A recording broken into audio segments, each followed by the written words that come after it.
Have you ever seen a lawyer who was so good you were lost for words? I had been the victim of a road rage incident when I was in my 20s. Long story short, I was in a left turn only lane, the perp was in the right turn only lane, and he wanted to go left.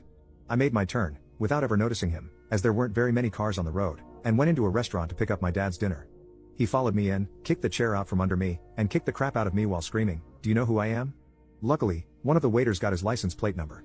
I had 8 broken ribs, a fractured cheekbone, and he had ruptured all of my stitches from my gallbladder surgery that I'd had 2 weeks prior. He tried to have me arrested for assault, saying that I threw him against his car. I'll come back to that. At my first court appearance, the prosecutor took me into a room and wanted me to drop the charges against this guy. I obviously refused. The prosecutor said, "You are 22, you work as a barber, and you live with your parents. You are nothing. Jamie, the perp, is a pillar of the community, and is the child psychologist for the county, so I'd think real hard over this." I couldn't believe it. He was talking to me as if I wasn't the victim here. I did point out that I had brought a witness, the waiter, as well as notarized affidavits from several people who were in the restaurant at the time, and CCTV footage from the restaurant, too. She refused to allow them to be admitted. Wasn't she supposed to help me?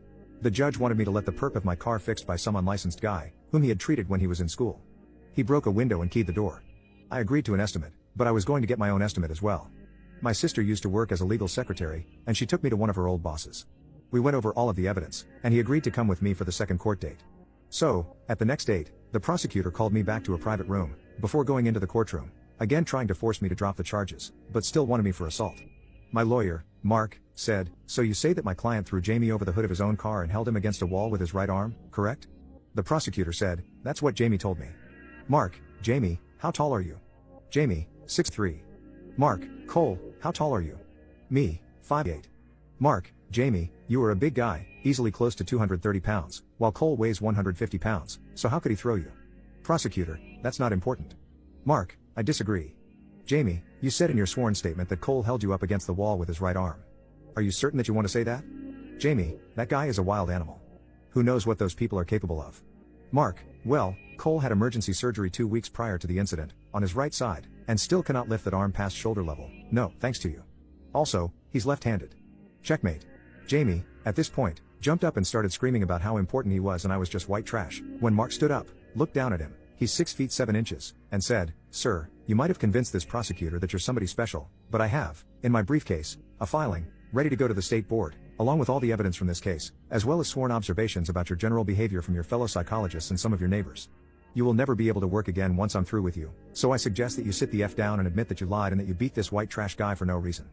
Then, he turned to the prosecutor and said, "How dare you assume that someone is guilty because they're not from this crappy town? What does that prove, or are you just bored and lazy?" Jamie had to pay for all of the damage done to my car, as well as the ambulance service, medical costs relating to everything that he did to me, and the damage he did to the chair in the restaurant. All of my charges were dropped and expunged. Mark usually handled divorce cases, but he had way too much fun that night. Flash forward a few years, when I was at a luncheon with my mom. We ran into a friend of hers, who is also a child psychologist for another district. My mom mentioned my case, and the woman said, "We've all been waiting for that idiot to get knocked down a few pegs for years. He's a nightmare to deal with, but he did lose his job shortly after your case was resolved. The district didn't want to have to pay out a small fortune if and when this guy blew his top again, so they forced him into early retirement.